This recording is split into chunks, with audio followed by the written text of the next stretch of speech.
Tous, mesdames, mesdemoiselles et messieurs, bienvenue dans votre émission Carte sur table, sur ce plateau spécial. Aujourd'hui, nous allons parler tout à fait de l'économie, une question qui se pose surtout dans les couleurs du Congolais. L'épargne, est-elle avantageuse ou bien moins importante? Nous avons déjà sur ce plateau, il est économiste, estériste et en même temps entrepreneur congolais à qui j'ai dit bonsoir Ben Tchaboula. Bonsoir, monsieur. Merci d'accepter notre invitation. C'est à moi de vous remercier pour la confiance accordée. Alors, nous allons un peu parler aujourd'hui de l'épargne. D'abord, de l'entame. Qu'est-ce que vous attendez par l'épargne? En fait, en termes généraux, l'épargne, c'est ce qu'on met à côté de son revenu après avoir consommé. D'une manière rebarbative, je peux dire que dans un contexte dans lequel nous vivons, c'est aussi un sacrifice qu'on peut faire de son revenu pour sécuriser les jours à venir. Voilà. Si vous mettez à côté quelque chose pour prévenir les éventuelles maladies, les éventuels problèmes qui peuvent arriver dans un court terme, on appelle ça épargne.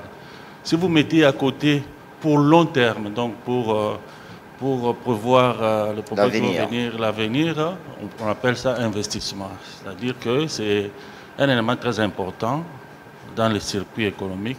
Donc l'épargne est vraiment très importante. Alors cette question est très importante dans la population congolaise. Aujourd'hui on parle de l'épargne.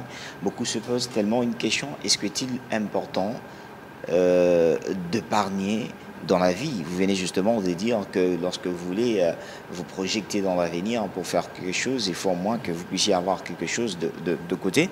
Mais une question se pose, est-ce que c'est à tout le monde d'épargner? Bon, je venais de le dire ici que l'épargne, c'est le revenu moins consommation. Mais actuellement, dans le contexte que nous traversons, déjà, il y a un problème de revenus. Donc, ce n'est qu'un groupe de gens qui ont un revenu, qui travaillent. Donc, déjà, tout le monde est au chômage. Mais quand je parle de revenus, ce n'est pas le salaire.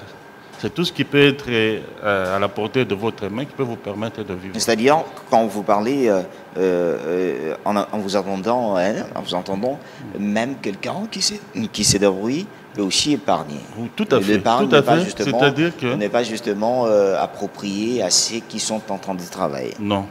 C'est-à-dire que tout le monde peut épargner avec le peu qu'il gagne. C'est-à-dire que dans son revenu, s'il se décide, parce que si on dit qu'après avoir consommé, nous consommons au-delà même de nos moyens. Mais si tu fais un sacrifice pour prévoir ce qui peut t'arriver demain, tu peux mettre quelque chose à côté. Mais généralement, ce sont les ménages et les entreprises qui épargnent. Et quand ils épargnent ça, ils constituent ce qu'on appelle le capital. Ah oui. Et c'est ce capital-là que, éventuellement, les entreprises privées et les individus qui ont des projets, qui font recours à des institutions financières, les banques, pour accéder à ces moyens-là et promouvoir leur activité. Donc l'épargne est très importante à ce niveau-là parce que ça constitue même le capital pour les entreprises. Et alors, en tant qu'économiste, aussi entrepreneur, vous avez, aujourd'hui vous êtes déjà quelqu'un très investi dans l'économie, dans l'entrepreneuriat en République démocratique du Congo. Une question tout simplement se pose, est-ce qu'il y a deux méthodes ou bien un chemin à respecter pour bien commencer à épargner votre revenu, ce que vous voulez mettre à côté? Où il y a des institutions étatiques comme avant ça s'appelait l'Institut national de sécurité sociale, mais actuellement ils ont peut-être changé de dénomination. En fait, ça c'est un institut légal, un institut étatique qui permet aux travailleurs d'épargner pour prévoir leur retraite. Ah oui. Ça, on appelle ça épargne retraite. Il y a des individus aussi, compte tenu de leurs responsabilités, ils prévoient ce qui peut arriver. Un jour, tu n'auras pas la même force, tu peux recourir à ton secours. Alors, ceux-là qui épargnent dans des institutions financières, comme les banques, normalement, devaient être motivés par un intérêt lié à leur épargne, mais Dans notre pays, ça ne se fait pas. C'est vraiment décourageant. Mais ce qui est plus important, c'est qu'il faut mettre à côté, dans les institutions, qui vous permettent un jour d'accéder à ça, de réaliser un projet et peut-être de mettre dans l'immobilier. Très souvent, on recourt dans l'immobilier pour conserver, pas pour conserver, pour se réfugier, voilà, pour réfugier dans l'immobilier, généralement. Alors, il y a d'autres qui achètent des bijoux, qui achètent des vêtements et tout ce qui peut conserver leur épargne. Bon, comme la culture bancaire n'est pas vraiment implantée dans notre pays, beaucoup de gens n'ont pas la culture d'aller à la banque. C'est ça ce que nous allons un peu parler, parce que beaucoup, justement, vous avez évoqué dans les temps passés, là où la caisse sociale, ainsi de suite, mais aujourd'hui, beaucoup de gens ont vraiment peur de banque, d'aller épargner. Justement, il y a des microfinances, il y a de banques. Beaucoup ont eu peur à aller au moins épargner de ce côté-là, parce que des fois, il y a eu soit de l'inexistence de certaines de banques qu'ils allaient épargner. Et que faire au moins pour peut-être parvenir Vous savez, à les épargnants, mieux le faire. généralement, sont des petits peuples. On n'a pas besoin d'avoir des millions pour épargner. Même si tu as 100 $, tu peux épargner 10 $ à côté. Mais ce sont des petits montants. Alors, avec cela, les mécanismes de banque sont très lourds pour les petits peuples. Ah oui. Voir les modalités même de remboursement est très lourd pour le petit peuple. Vous ne pouvez pas demander quelqu'un qui a épargné, qui habite Kingasani, qui a épargné dans une banque pour retirer, il doit aller en ville. En ville. C'est trop lui demander. Il y a des petites institutions de microfinance. Les microfinances. Et même des organisations de quartier, comme les tantines. Oui, on dit Boaka Carte. Voilà, ce sont aussi des modalités d'épargne. Et est-ce que c'est sécurisant? Parlons un peu, parce justement, que les offres, que ce soit les microfinances, est-ce que c'est sécurisant? Les banques elles-mêmes n'encouragent pas les épargnants d'abord. Parce que quand tu mets de l'argent dans un compte en banque, il faudrait s'attendre à ce qu'il y ait des intérêts. Ah oui. Bon, les banques elles-mêmes n'encouragent pas les épargnants. Comment ils nous encouragent, comment ils nous encouragent pas les épargnants? Comment ça se passe? C'est à partir du taux d'intérêt. Si le taux d'intérêt est attirant, quelqu'un peut mettre son argent calmement et pense qu'à la fin du mois, je peux gagner quelque chose. Oui. Mais actuellement, les banques préfèrent même soutirer quelque chose dans leur fonctionnement, dans les frais d'arrêté, dans leurs frais de fonctionnement et tout ça. Ça pèse sur l'épargnant, ce qui décourage. Est-ce que pour vous, justement, quand quelqu'un, les épargnants, ils épargnent leur argent justement dans certaines banques, en vous attendant dire, c'est comme que le pourcentage, c'est-à-dire certains pourcentages qu'ils ont vraiment droit, peut-être quand vous déposez votre argent dans une banque, vous devez avoir quelque chose comme de revenu. Est-ce que c'est ce qui pose problème, que beaucoup n'aient pas épargné, ou bien le problème est justement que l'homme n'est pas encore investi dans sa tête, et je peux dire, cette habitude-là d'épargne? Je vais un peu bosser quelques problèmes d'ordre historique d'abord. Ah bon, si. Vous vous rappelez qu'à un moment donné, à la banque, compte tenu de la situation de crise politique, je me rappelle, il y a 10 ans, 15 ans, les banques pratiquement sont tombées, on ne pouvait même pas retirer l'argent. Ah oui. Historiquement parlant, les gens ont déjà cette idée dans la tête, dire que non, si je mets l'argent dans la banque, donc un jour je peux ou ne pas avoir ça. Donc c'est déjà une peur. Des deux, il y a aussi cette motivation-là des taux d'intérêt. Les taux d'intérêt est dérisoire. Donc, il est insignifiant, qui ne motive pas certaines personnes d'aller mettre l'argent à la banque. Et de toi, le mécanisme est trop lourd. Trop lourd pour les petits épargnants.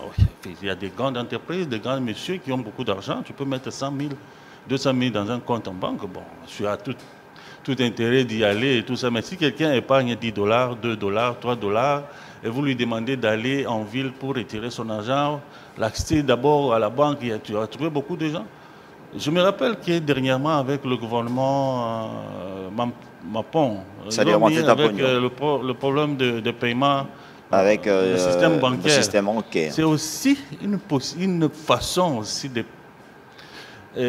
inciter des gens à l'épargne. Parce que quand l'argent passe par la banque, tu peux retirer un peu, tu gardes un peu pour demain, c'est déjà épargné.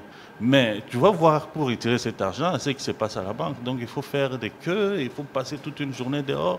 Donc la banque elle-même n'est même pas adaptée par rapport à ces réalités-là, tout en reconnaissant l'effort qu'elles sont en train de faire pour nous les entrepreneurs, pour certains épargnants aussi.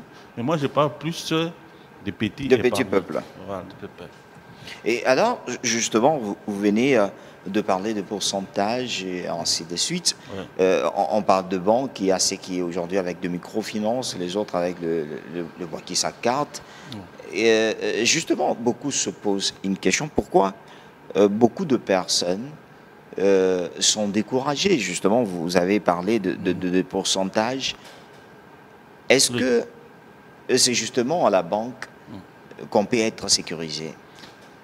Oui, la banque sécurise, ça c'est vrai, mais en fait c'est l'État congolais qui sécurise à travers la Banque centrale, parce que c'est la Banque centrale qui est dans son rôle, qui doit sécuriser les épargnants d'abord, et puis les institutions financières, puis c'est la banque qui organise tout ça. La banque a ce prérogative-là, donc c'est une institution étatique qui a dans ses prérogatives la stabilité des niveaux de prix, qui met en place, donc qui définit la politique monétaire et le met en place.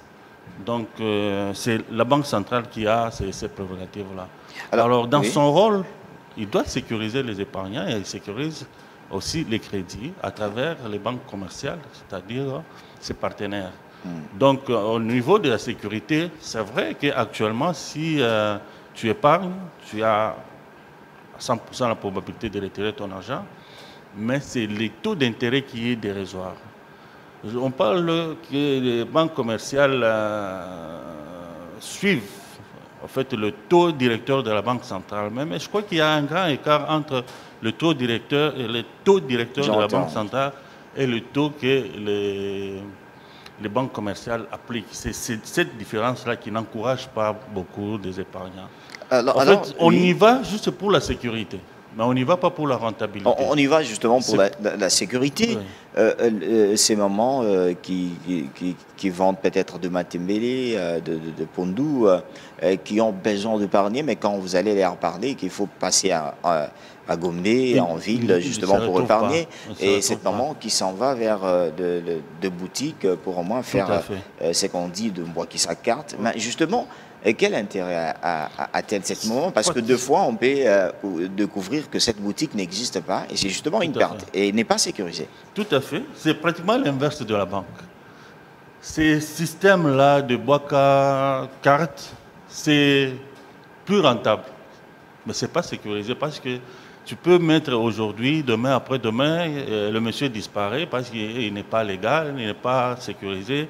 Et tu ne sais pas par où aller te plaindre parce que tu as pris des engagements seul à seul avec le monsieur. Ah oui. Mais ce qui est vrai, c'est rentable et c'est la politique de la proximité, je peux dire. C'est-à-dire que la maman qui fait juste ses bilanga juste à côté, là, il trouve en face de chez lui une petite boutique, boîte sa carte, il met là-bas pour juste prévoir ce qui peut lui arriver demain. Il y a certes une rentabilité assurée, mais ce n'est pas sécurisé. Je crois que c'est ce qui se passe même avec le MyGold Dev, qui est actuellement avec... Quand cette société américaine est venue s'implanter ici, c'est une société légalement établie, mais ses activités, quand même reconnues dans son statut, n'avaient pas l'autorisation de la Banque centrale, qui est l'autorité monétaire du Congo. C'est comme ça que la plupart des gens, quand ils me posaient moi la question, qu'est-ce que tu en penses? Je dis, mais c'est une bonne chose. Vous pouvez gagner, mais tant que ça reste illégal, le danger vous court, vous n'êtes pas sécurisé. Parce que s'il partait aujourd'hui, vous allez l'accuser où? C'est-à-dire que tout doit être d'abord légalisé avant que vous puissiez exercer. C'est une entreprise tout à fait normale. Ce qu'il fait, ce sont des activités tout à fait normales aussi, parce que ça se passe ailleurs, mais ici, il devait régulariser avec la Banque centrale, ce qui n'était pas fait. C'est comme ça que la Banque centrale a demandé de fermer. Et malheureusement, ce sont des épargnants qui perdent jusque-là. Ils ne savent pas retirer leur argent. Mais ce n'est pas électronique, parce qu'on parlerait que justement, c'est tout à fait En fait, électronique. à l'implantation, là où d'où ils sont venus, ce sont des placements électroniques. Mais ici, chez nous, avec toutes les difficultés de connexion et tout ça, les gens ont commencé à aller faire des dépôts physiques, je peux dire, donc des dépôts monétaires dans les bureaux. Donc, ce n'était plus électronique à un moment donné. Tout ça, c'est à la recherche des refuges. Parce que les banques, déjà, ne répondent pas favorablement à tous ces épargnants. Alors, justement, ça cause aujourd'hui un problème, un grand problème, parce que ça pourrait amener à la population de ne plus avoir à leur vie, ou bien cette décision-là, même ceux qui voulaient aussi prendre une décision pour épargner, ça effraie un peu avec certaines des choses qui se passent. Est-ce que le gouvernement doit-il s'impliquer, ou bien il y a certaines des choses qui se passent sans toutefois avoir le gouvernement participer? Le gouvernement, c'est comme un père, c'est-à-dire que c'est lui qui doit s'impliquer pour organiser, pour réguler tous ces problèmes-là à travers la Banque centrale qui est l'instrument à sa disposition, l'instrument monétaire à sa disposition. Effectivement, le gouvernement doit faire quelque chose parce que les épargnants doivent être sécurisés. Et je sais que le gouvernement a déjà mis des dispositifs pour sécuriser les épargnants, mais c'est peut-être les pratiquants eux-mêmes qui se retrouvent dans des situations un peu compliquées. Par exemple, j'ai donné l'exemple de MyGoDev, donc il aurait dû se régulariser avec la Banque centrale et puis faire ses activités sans problème parce que c'est rentable. Vous faites vos placements. Vous gagnez 2% le jour, donc à un mois, vous accumulez pratiquement tout le pourcentage. C'est rentable, mais ce n'est pas sécurisé. Donc c'est là où l'État doit intervenir pour sécuriser les épargnants congolais. Alors là où l'État doit intervenir, mais il y a beaucoup, les autres comme économistes, les économistes comme vous, même qui sont entrepreneurs, qui refusent au moins l'idée de l'épargne. Pour eux, ils penseraient que épargner l'argent, c'est aussi affaiblir l'économie du pays. Ça dépend des taux des épargnants. Taux d'épargne, en fait. Quand je parle de taux d'épargne, ce n'est pas le mot qu'il faut. C'est-à-dire le pourcentage qu'il faut épargner. Parce que si vous prenez tout votre revenu, vous mettez ça à côté, vous faites ce qu'on appelle la thésaurisation de la monnaie. C'est-à-dire que la monnaie ne circule pas, les capitaux ne sont pas disponibles, vous mettez ça à côté. C'est comme ça qu'il y a une marge acceptable d'épargne. Vous ne pouvez pas tout épargner parce que vous allez priver de l'économie le moyen de sa politique, parce que tous les investissements, tout ce qui circule avec des capitaux. Voilà. Mais alors, si vous mettez tout à côté, tant que l'argent reste intact, donc les entreprises ne savent pas accéder à ce moyen-là parce que vous avez mis ça à côté. C'est ce qu'on appelle la thésaurisation. Donc, vous mettez de l'argent à côté, vous privez de l'économie de ces moyens pour fonctionner et pour s'accroître et exercer leur activité.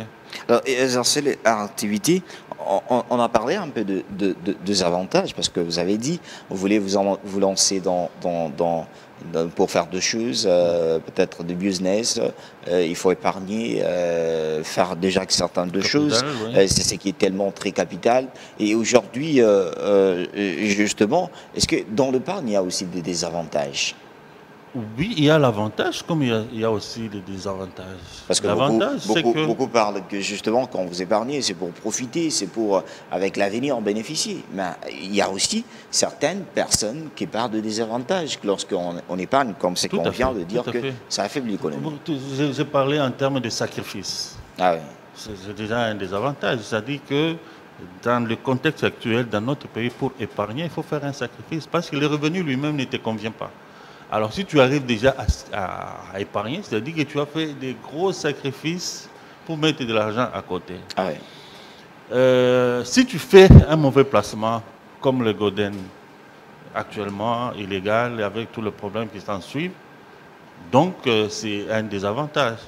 Si vous mettez l'argent à la banque, donc vous n'avez pas de taux d'intérêt conséquent, c'est toujours un désavantage. Mais en réalité, d'une manière générale, épargner, c'est ce qui fait croître la société parce que vous mettez à la disposition des entreprises étatiques comme privées, ou des individus qui veulent mettre leur projet en marche, vous mettez à leur disposition le moyen dont vous disposez pour le permettre de fonctionner. Et quand il tourne, l'économie tourne aussi, donc il y a beaucoup d'avantages. Donc il y a plus d'avantages à épargner qu'à thésauriser l'argent. Alors, beaucoup plus d'avantages. Est-ce que quand on épargne, surtout quand on donne dans des banques de microfinance, ça aide aussi le gouvernement à bien peut-être travailler Oui, parce que tout cela est centralisé au niveau de la Banque centrale.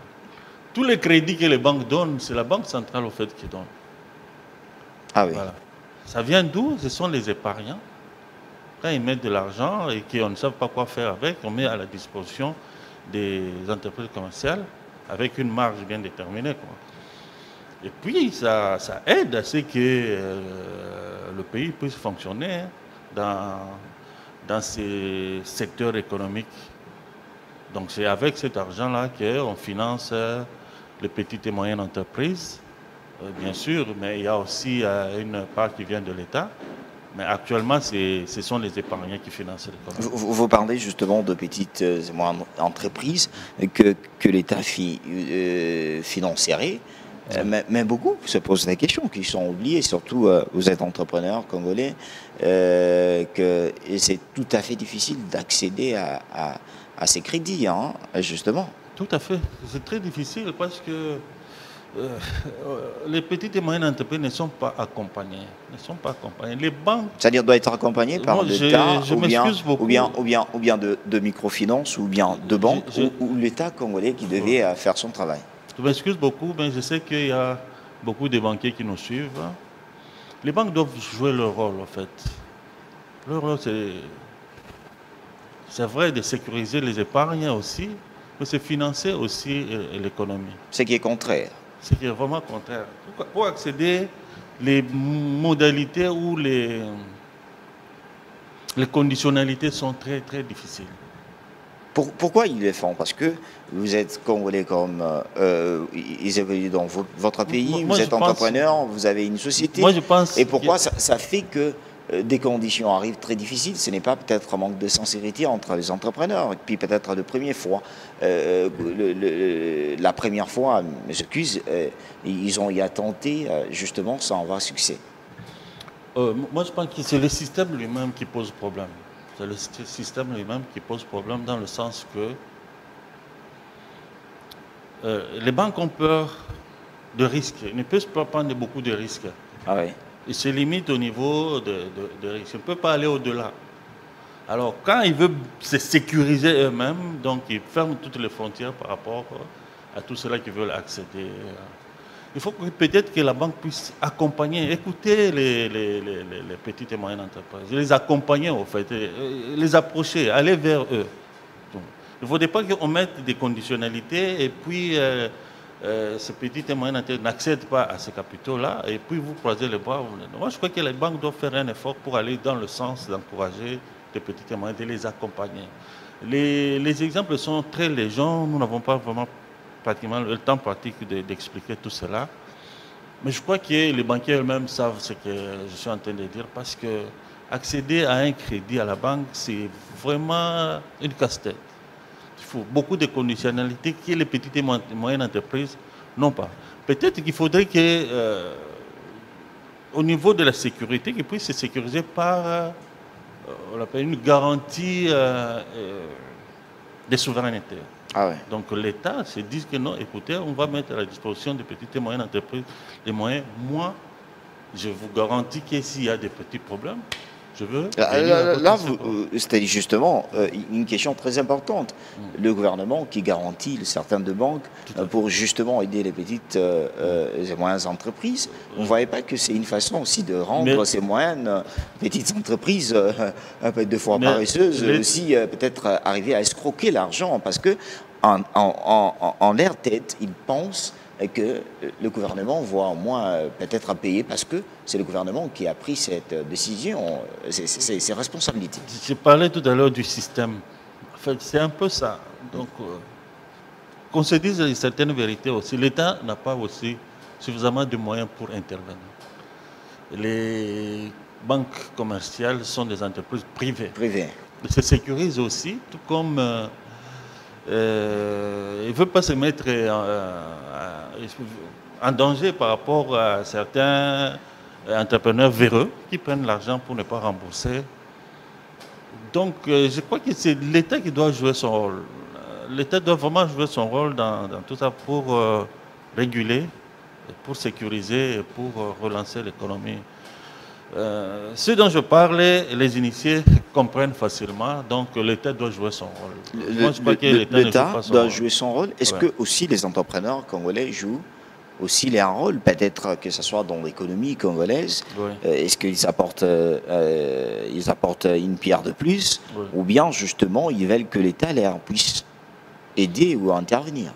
L'État dans ses activités régaliennes doit sécuriser tout le monde. C'est-à-dire quoi? Même si on n'est pas sincère, le gouvernement doit toujours prendre de risques de vous protéger. Un entrepreneur qui a un projet va voir son banquier pour accéder à un capital. Et puis, si l'environnement, il a des bonnes idées, il a le projet qui est rentable, mais si l'environnement n'est pas sécurisé, donc il y a déjà ce doute-là. Alors, la banque, avant de donner ce capital-là, doit se rassurer que l'entrepreneur qui prend cet argent est à mesure de rembourser dans le délai. Ah oui.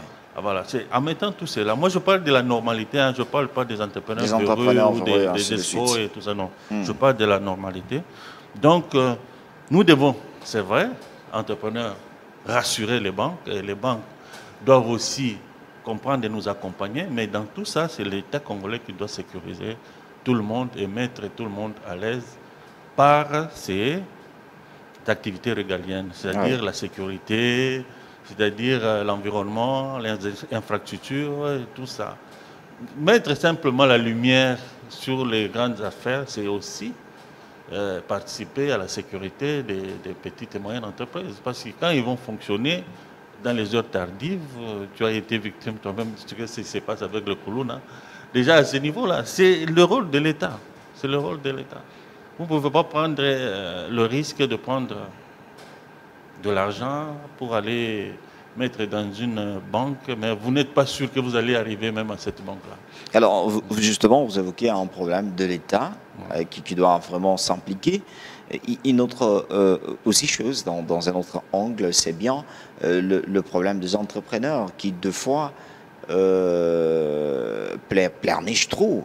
Pas justement dans cette question, dans ce volet de les aider avec certains moyens pour bien investir dans leur domaine, mais justement qu'ils sont oubliés par le gouvernement quand il y a des offres de marché qui viennent de gauche à droite, on remarque que ce sont toujours des étrangers qui occupent la première place et justement peut-être pour aboutir à un travail qui n'est pas même félicitable. Tout à fait.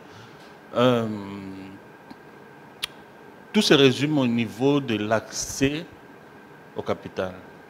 Les petites et moyennes entreprises congolaises ont peut-être l'expertise, mais n'ont pas suffisamment de moyens. Pour accéder au marché public, il faut beaucoup de conditionnalités. Il faut traverser des étapes. Et si vous n'êtes pas vraiment bien outillé, vous ne pouvez pas y aller. Alors c'est comme ça que les autres, dont le capital est disponible, vous savez que les Indiens, ils ont une banque. Les Libanais ont une banque, et tous les étrangers, les Chinois, ils ont aussi une banque, c'est-à-dire ils ont l'accès facile. Je travaille avec certains expatriés, je ne vais pas citer la nationalité, je sais qu'ils ont l'accès très facile au crédit. Et qu'est-ce qui fait qu'ils aillent, parce que vous êtes Congolais, l'enfant de la maison, l'enfant du pays. C'est leur État qui sécurise ça. C'est leur État, au fait, qui sécurise ça. C'est comme ça que je revenais toujours au niveau de l'État. C'est leur État, c'est l'État libanais qui sécurise les banques libanaises en octroyant les crédits à leurs compatriotes pour fonctionner. S'il y a un problème, c'est l'État qui intervient, ce qui n'est pas le cas chez nous. Donc l'État lui-même n'a pas suffisamment de moyens. Il a une politique et des mécanismes, mais on ne les applique pas. Les banques sont libres de faire ce qu'elles veulent. Pas de surveillance, il n'y a pas d'accompagnement, il n'y a pas d'encadrement. Donc, la petite et moyenne entreprise est laissée à elle-même. Je sais je suis positif. Je sais que les choses commencent à se remettre depuis un certain temps, hein. Ah oui. La FPI a commencé à donner déjà des crédits encouragés. Je Mais sais avec beaucoup de oui, conditionnalités, oui, tellement trop difficile pour y accéder. c'est la garantie en fait. Si l'État garantit, c'est au niveau de la garantie qui pose problème. Quand vous prenez l'argent, vous devez garantir de quelque chose, un gage en fait, permettre, en fait, pour les rassurer que tu vas retourner cet argent-là. C'est à ce niveau-là. Si l'État intervient à ce niveau-là pour sécuriser les uns et les autres, je crois que ce serait une très bonne chose. Alors, justement, on parlerait de deux entrepreneurs, justement, qui évoquent beaucoup de problèmes avec le gouvernement congolais, Oui. accéder au crédit trop difficile. Quand il y a de marché, c'est aussi encore très difficile qu'on Très puisse difficile. voir solliciter un Congolais à faire ces genres de travail. Et pourquoi, justement, la question revient toujours. Pourquoi? C'est peut-être parce que vous parlez de crédits que disposeraient ces entreprises, des petites et moyennes entreprises. Est-ce que le problème en est qu'ils ne toquent pas le bureau, ils ne cherchent pas de marché, Non. ou Les marchés sont peut-être là. que non, ils sont peut-être oubliés parce que nous pouvons voir qu'il y a une construction d'un marché, c'est peut-être de Chinois, de Libanais qui viennent, et tandis qu'un travail qui peut peut-être donner du travail à nos citoyens congolais dans une entreprise d'un Congolais. Les marchés sont là. D'ailleurs, il y a même une entité de régularisation des marchés publics qui est mise en place depuis un moment donné. Les entreprises et leur expertise sont là, mais je déplore une chose, il n'y a pas de capital. C'est ce que je déplore. Ils n'ont pas accès à ces capitaux-là pour prévaloir ce qu'ils savent, pour mettre en œuvre ce que leur projet et leur savoir-faire. Les entreprises congolaises, sérieuses, sont là. Ah ouais. Et avec une expertise sans pareil. Mais c'est le capital qui fait problème. Toutes les entreprises étrangères là que vous citez, le seul avantage qu'ils ont, c'est le capital. L'expertise, nous l'avons. Les sérieux, il y en a. L'État doit en fait accompagner ces petites et moyennes entreprises par ce que j'appelle une garantie de souveraineté, pour leur permettre d'accéder à ce moyen-là, à ce capital-là, parce que les autres le font pour leurs compatriotes. C'est comme ça qu'ils sont dans tous les domaines. Ils sont dans tous les domaines. Les supermarchés sont des Indiens, le matériel informatique sont des Libanais, Ah ouais. la construction ce sont des Chinois, parce qu'ils ont ce capital-là. Le capital, ce n'est pas toujours cette liquidité-là, non. Mais les engins et toutes ces histoires-là, mais ça fait aussi partie du capital. Que la petite et moyenne entreprise congolaise n'a pas. Alors, vous êtes aussi économiste. Aujourd'hui, comment vous voyez la température de l'économie de la RDC? Il y a de l'espoir. Il y a de l'espoir. Nous venons de loin. Nous venons de nulle part, il faut le dire. Les choses commencent à se mettre en place petit à petit. Nous avons vraiment de l'espoir parce que si la politique ne marche pas, l'économie qui s'ensuit ne marchera pas. J'ai suivi le professeur Mabi Moulumba, l'ancien Premier ministre. Ah oui. Il a bien dit, s'ils sont allés voir le président, c'est pour lui dire que si l'économie ne marche pas, c'est parce que l'économie, c'est parce que le politique ne tourne pas convenablement. Ah oui. Les crises politiques ne permettent pas à ce que les petites et moyennes entreprises puissent œuvrer tranquillement, avoir l'accès à des capitaux. Donc tout est bouleversé. Avec la mise en place de nouvelles structures politiques, moi j'ai l'espoir que ça va aller. Ça va aller en restant toujours dans une économie extravertie? Je n'ai pas bien compris. Je dis ça va aller en restant toujours dans une économie extravertie. Oui, ça nous avons hérité de nos pères. En fait, c'est une économie qui a été basée dans l'extraction minière, pendant que nous, les entreprises de transformation, il n'y a pas, donc nous sommes obligés de vendre ça à l'extérieur, et comme nous ne savons pas le transformer ici, donc nous ne savons pas produire ce que nous avons besoin. Ah oui? Donc pour les avoir, il faut importer. Et je crois qu'ici, le gouvernement a ce souci-là de bouleverser cette tendance-là, ça sera une très bonne chose pour notre pays. Il faut mettre maintenant des politiques en place qui peuvent nous aider à ce qu'on puisse renverser la tendance. Ah oui. Je ne sais jamais de le dire et je ne m'étairai jamais. Il faut investir dans l'agroalimentaire, dans l'agriculture. Et vous, justement, vous évoquez investir dans l'agriculture. Nous sommes presque à la fin. On évoquerait cette situation avec les Kuluna qui sont emmenés à Kanima Kassisi, dans la grande province du Katanga. Comment vous jugez pour au moins s'investir dans l'agriculture? Ça c'est pas un investissement. Ils sont en train de résoudre un problème social. Bien ça aidera aussi. C'est pas un capital, au fait. La population, parce que ils vont produire de maïs, du riz, ça aiderait aussi la population. Moi, je me dis que ce n'est pas une main-d'œuvre qualifiée qu'on amène là-bas. Ce sont des gens, des œuvrés, qu'on sait quoi en faire et puis on les amène là-bas. L'idée est bonne, mais ce qu'il faut faire, c'est plus. Il n'y a pas que des Kuluna. Ah oui. Il y a des compatriotes qui terminent leurs études chaque année dans ce domaine-là. Ils n'ont pas de boulot, ils sont là. Ils sont là, et mais aurait mieux de les recruter et les amener là-bas qu'amener des Kuluna. C'est bien beau, je l'ai dit, c'est une solution sociale de ce qui se passe ici à Kinshasa. Mais ce n'est pas une main-d'œuvre qualifiée avec laquelle on peut attendre c'est-à-dire on devrait prendre des résultats qui sortent de l'INIKIN et certaines des universités pour bien aller faire du travail. Oui. Pas de Kuluna, peut-être. Il y a des universitaires, il y a des centres de formation, INPP et tout ça, qui nous met sur le marché. Nous renvoie sur le marché la main-d'œuvre qualifiée à mesure de travailler et d'amener des résultats escomptés. Alors pour vous, si justement nous voulons participer aujourd'hui dans une économie des enfants congolais, une économie congolaise, est-ce que l'agriculture est bonne? C'est la clé même du développement de notre pays. 80% des terres arabes, vierges jusqu'à aujourd'hui, avec une terre, j'ai été plusieurs fois à Goma, à Bukavu et tout. C'est pas pour rien que cette terre-là est enviée par les autres.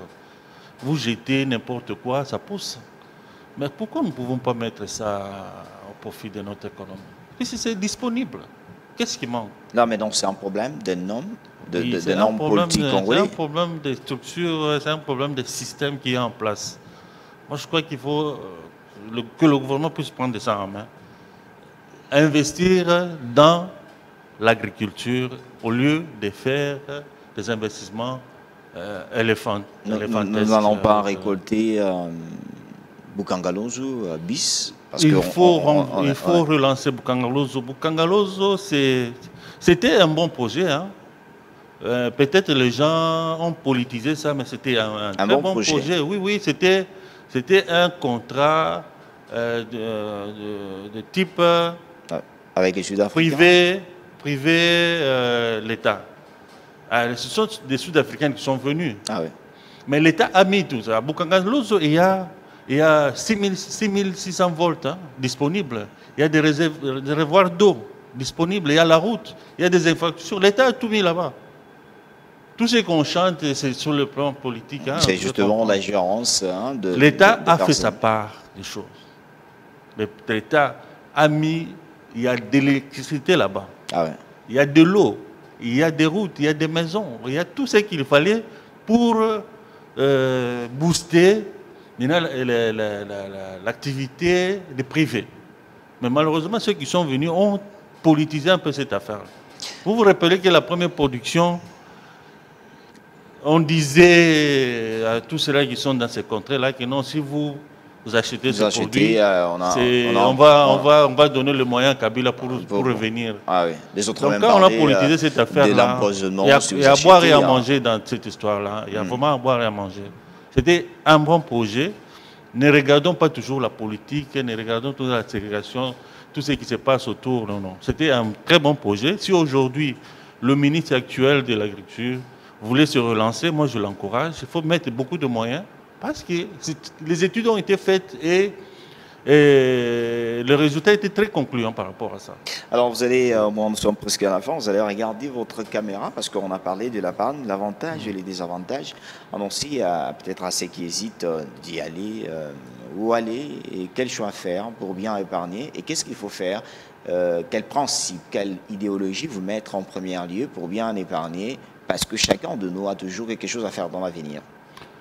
En fait, l'épargne, dans les autres horizons, c'est fait sans problème. Vous avez un revenu, vous mettez à côté, après avoir consommé, mais dans le contexte congolais, c'est pratiquement un calvaire. Mais je demanderai à tous ceux-là qui ont la possibilité d'épargner, de le faire. C'est un sacrifice, nous le faisons pour notre pays. C'est avec cette épargne-là que nous construisons des capitaux susceptibles de développer notre pays. Nous mettons ces capitaux-là à la disposition des petites et moyennes entreprises. Ah oui. N'attendons pas toujours l'État congolais. L'État congolais, nous aussi, à notre niveau, nous pouvons nous organiser. L'État ne viendra que pour nous encadrer. Il y a beaucoup d'avantages dans l'épargne parce que vous êtes en train de vous sécuriser vous-même par rapport à l'avenir. Vous êtes en train de prévoir ce qui peut vous arriver. À court terme, les maladies peuvent arriver, la scolarisation des enfants et tout, le logement. Mais à long terme, ce sont ce qu'on appelle les investissements. Donc vous pouvez placer des capitaux dans des sociétés qui peuvent vous rentabiliser d'une manière ou d'une autre. Faites attention à tout ce qu'on raconte. Ce n'est que le travail qui anoblit. Le gain facile, c'est toujours un danger. Il faut toujours bien regarder. Quand bien même c'est attirant, mais c'est toujours un danger, le gain facile. Donc c'est dans le travail qu'un homme est anobli, quoi. Alors, justement, cette soirée, j'aurais été en gain facile, ce n'est qu'en danger. Merci à vous, Ben Tiabola. Vous êtes économiste, STRiste et en même temps entrepreneur congolais. Merci d'accepter notre invitation. C'est à moi de vous remercier pour la confiance que vous ne cessez de nous accorder. Vous étiez nombreux à regarder Aman Télévision. Mesdames, Mesdemoiselles, Messieurs, c'est par ainsi que nous mettons terme à ce magazine spécial vraiment pour parler de l'économie.